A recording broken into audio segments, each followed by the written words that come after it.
In this module, we're going to walk through drafting a clean, recordable deed from start to finish. This is not about choosing strategy, it's about executing instructions correctly and consistently. Along the way, I'm going to show you how to use one of the tools inside this platform to make the process faster and more reliable.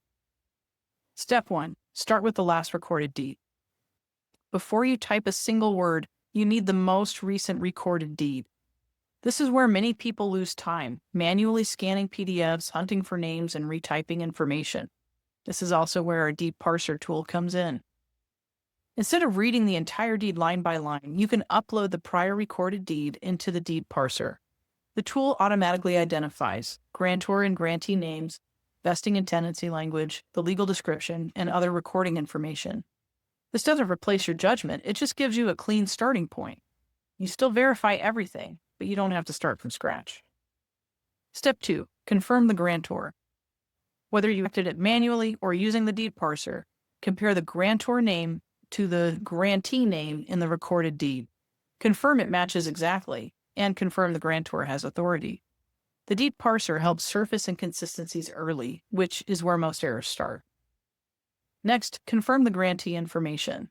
This is where you transition from reading to drafting.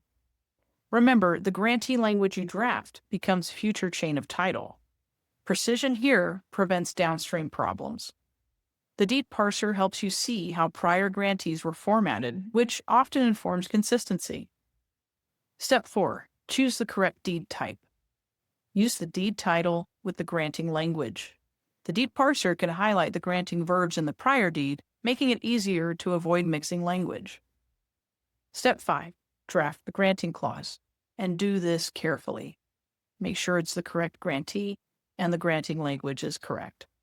This is the engine of the deed, so read it more than once. Step 6. Insert the tenancy language. If there is more than one grantee, clearly state how title is held, whether survivorship exists, and any ownership percentages, if they aren't equal. The deed parser helps you spot existing tenancy language so you don't accidentally drop or change it unless instructed. Step 7. Insert consideration. Include standard consideration language unless directed otherwise. Simple, clean, and consistent. Step 8. Attach the legal description. This is where the deed parser really shines. Instead of retyping or copying from poor quality scans and risking transcription errors, you can extract the legal description directly and verify it against the recorded deed. Attach it as Exhibit A or incorporate it into the language of your deed. Reference it in the deed and confirm it's included before recording. The tool saves time, but you remain responsible for its accuracy, so take the time to conduct a quality-controlled check of the legal description that you have prepared for the new deed against the most recently recording deeds. Prepare signature and notary blocks. Confirm the correct signer, correct capacity, and correct notarial language. No tool replaces this step, only attention does. Before recording, make sure the names match, the deed type and the granting language align, the tenancy is clearly stated, the legal description is incorporated or attached, and execution is complete. The tools speed you up. The systems keep you safe. Step 11. Record in the correct county. Confirm the recording county, the required cover sheets, and the fees. Tools assist, they do not decide. The deed parser helps you work faster and cleaner, but your professional judgment always controls. The big takeaway for this section: a clean deed comes from good process, careful review, and smart tools.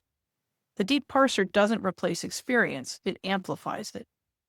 In the next module, we'll walk through sample completed deeds so you can see how all of this looks in real-world scenarios. This video is provided for general educational purposes only.